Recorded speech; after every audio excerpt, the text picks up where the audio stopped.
Hi, I'm Brett, the Mensa mechanic. Today we're going to work on the proper butt splice for wiring, automotive and marine. So what we have here is a macerator pump from a boat, new macerator pump, connector from the old macerator pump. We want to butt connect positive to positive, negative to negative. So usually what you use for that are these things, butt connectors, and they're crimp style. You put one end in one side, crimp it, other end in the other side, crimp it. And there's various sizes, one's for different gauge sizes of wire. This is usually 10 to 12 gauge. This is 14, 16 gauge usually, the blue versus yellow, and it's fairly standard, the common colors. So here's what I like to do with these, the way I use the butt connectors. Here's what I do with butt connectors. Ready?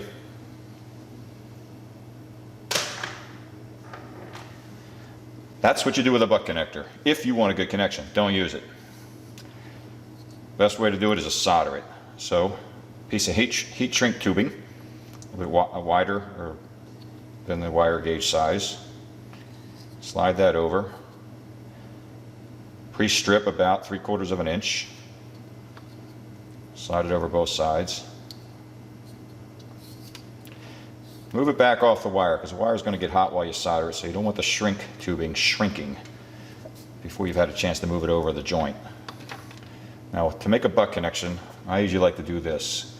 One wire, next wire, line out like that, 90 degrees. Fold this one over and start twisting, fold the other one over, start twisting. You're basically twisting both of them in opposite directions. And get as tight of a twist on it as you can.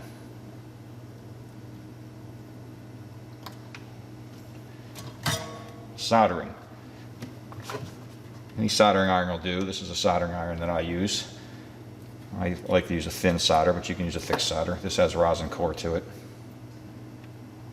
What you want to do is get the metal hot enough to melt the solder. Don't use the soldering iron to melt the solder. Use the joint, the metal on the joint, in this case the copper. Just wait until it finally gets hot enough to melt the solder. And there you go, it's finally starting to melt. You see it just solder, melt right into the joint.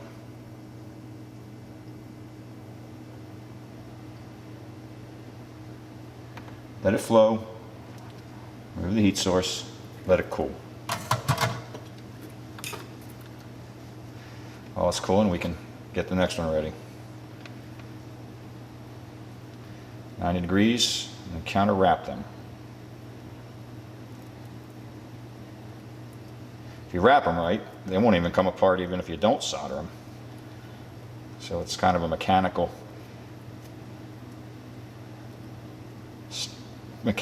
fairly strong joint, but then it'll be electrically strong once you solder it in place.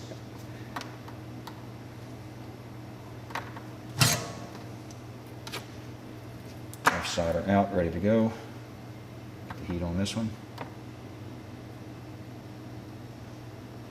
If you use those crimp connectors, I've seen those things vibrate loose.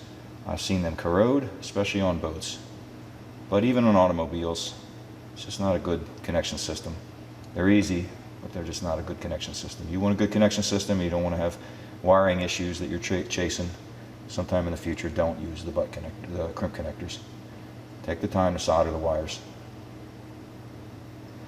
I usually like to put enough in there that I'm sure that it has saturated the joint with solder. So there isn't anything left unconnected.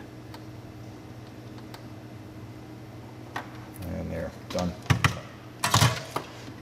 Right, by now the first one should be cool enough. Now you want to let it cool a little bit. You don't want to try to move the heat shrink tubing over it while it's still hot because it could shrink it before you get it in place. Move it over. Joint, you may have to trim the joint a little bit.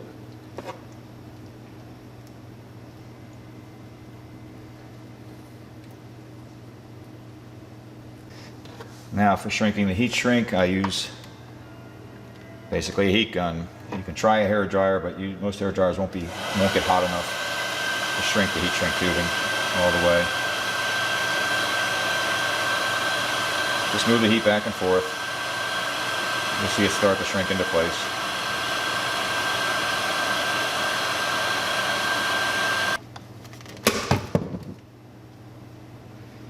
And there you have it, a butt joint that's not coming apart. It's not going to corrode. It's not going to fail you electrically.